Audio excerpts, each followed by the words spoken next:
So this is a direct ophthalmoscope, and what this allows the examiner to do is to examine the back of the eye with a great deal of magnification. I want you to be aware of several of the moving parts here.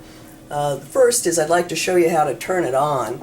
And you go ahead and depress this little red button and then just swing the dial. And you can see that we have a spot beam of light. To turn it off, once again, we just depress the red button and rotate the disc to off. This dial right here will allow you to select a different sized spot. Using my index finger, I can get a tiny spot, medium size, and large. For your purposes, we'll probably just go with the medium sized spot. This side dial, and you can see you can work it from either side, and you're able to focus onto the back of the eye. Grab a hold of the handle high.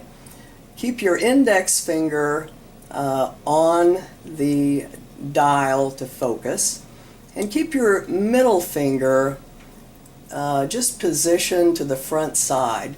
This will allow you, as you come close to the patient, to know where you are in space. You'll be able to feel their cheek.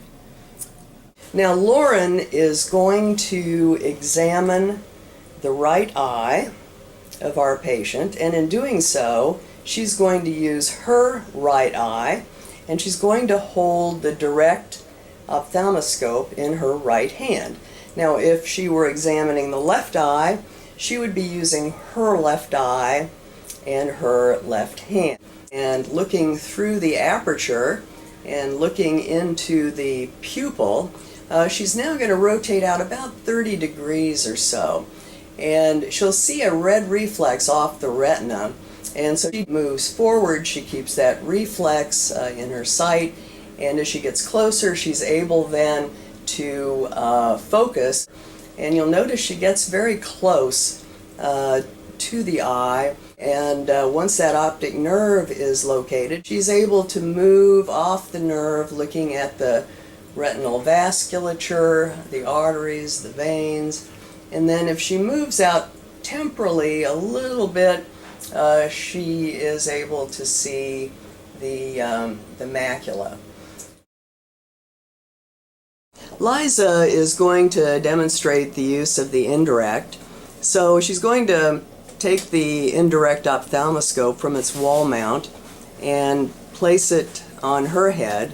There is an adjustment on the back side of the indirect, and once that is in place, so you can see that she is securing the indirect just in front of her eyes. She is going to need to adjust the oculars then as she reaches in, and you just slide them back and forth until it fits perfectly over her eyes. And then what she's able to do, using yet one more adjustment, is to bring the direction of the light in a very straightforward manner. She's going to take a 20 diopter lens. She's going to place that 20 diopter lens directly over the eye of the patient, with her light aiming right into the pupil of our patient's eye. She's going to slowly bring that 20 diopter lens back, and she will see a beautiful image of this individual's fundus. That's awesome.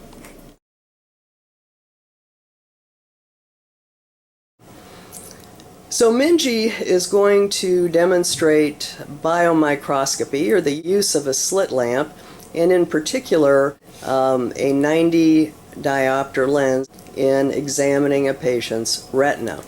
Now the first thing Minji will do is she's going to go ahead and turn the slit lamp on. There is also a locking pin here to the side. She's using the joystick here, and by twisting the joystick she's able to move the slit lamp up or down and make small movements to the left or to the right.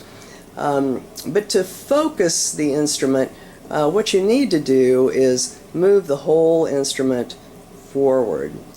Minji's also going to need to set the oculars to her specifications. This more or less grabs them like a binocular. So Minji is going to first of all place the light directly over the pupil. She will take the 90 diopter lens in her left hand and place it over the patient's right pupil. Now, once it is centered over the pupil, she will gradually bring the slit lamp forward until she has an image. And she may need to make small adjustments here or there with the joystick, but by bringing the slit lamp forward and keeping the light absolutely perpendicular to the lens, she will see the image. Oh, I got it. She got it. Awesome.